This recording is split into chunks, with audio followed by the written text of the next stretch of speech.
Good morning, Debbie Holloway here. Wow, 2022? 2022 is gone, and we're getting ready to start the new year. And what I wanted to share with you today is just some very simple things to kind of get our brain geared into going into the new year. And besides, we probably need to unthaw it a little after some of the weather many of us have dealt with this past week. So I wrote down, I think, 4 or 5 things.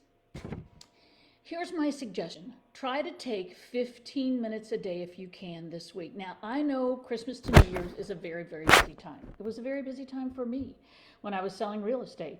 However, we're getting ready to start the new year, and there's a lot that's going to be going on. So I thought 15 minutes a day, what would be some things each day that we could focus on? For example, I wrote down number 1. Who do you need to call before the end of the new year? Who do you need to call before the end of the new year? To apologize, to reacquaint yourself with, to get them fired up for what's going to happen next year? Who do you need to resolve something with so you can put it aside and move forward? Number 2, I wrote down, what will you do each month in 2023 to give your team or your employees that, wow, I'm glad I work here feeling? See, now is the time to sit down and say to yourself, do I need a monthly theme? I did a monthly theme. Every month I had a theme for my weekly team improvement sessions, which were about 45 minutes with my team. One month was expireds and FSBOs, one was 5-star customer service, one was the buyer process, and everybody on the team participated in presenting. So it was an opportunity for them to know each month what we were going to work on and participate in it. So 2 of your 15 minutes this week could be on who do you need to call, and then what do I need to do each month to have my team or my employees have that, wow, I'm glad I work here feeling. I wrote down something that I used to do. I used to look at the business plans we created and what was something that they wrote down, the team members, that they wanted to accomplish. One wanted to take a trip to Hawaii. So I went out and bought one of those little hula dancers that you might see in the back of a car, a bobblehead. And I stuck it on their desk one day before they came in so that when they got in, they saw it. And everybody knew that when they walked by that person's desk, they were to bump the bobblehead hula dancer to remind them of their goal of a trip to Hawaii. I've given them laminated $1 million fake bills. I still have some in my desk over here now. Something to remind them of their goal, and taped it to their desk or taped it to the wall.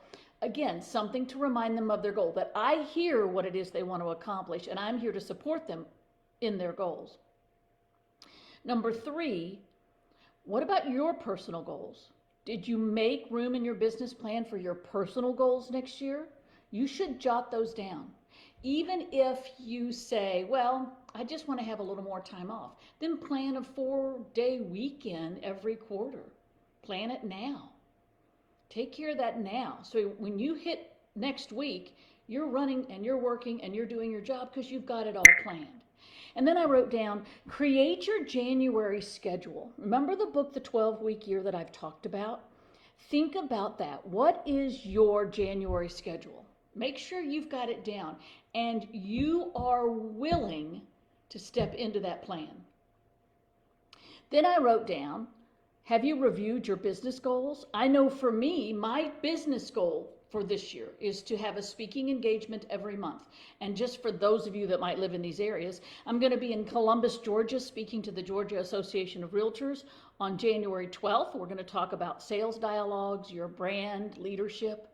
Then in March, I'm going to be in Gulf Shores, Alabama for the United Country Real Estate conversation. So, and there's more to come. We've got a wire event scheduled for Phoenix, April 13th. And then I have a goal to do one in either New Jersey or Connecticut this fall. So would love your help on that as well. So those are my goals. Do you have your business goals set? Lastly, this. I wrote this down this morning. Be willing to let go of the things that you don't have to do. There are things that you don't have to do, but you think you need to be the one to do them. Those are the things that are holding you back from making the money you want to make and having the life you want. Stop thinking you have to do everything and find somebody to delegate it to. What is the highest and best use of your time? Do that. If you want more time with your family, if you want to make more money, delegate the things that you know you don't be needing to do. And understand that the person you delegate them to will make mistakes just like you did. Don't worry about it. That's just the way life goes. If you see the bigger picture and you know where you want to go, be willing to delegate those things that you know you don't need to be doing. So, I guess I'll talk to you guys next year. Have a happy, happy new year.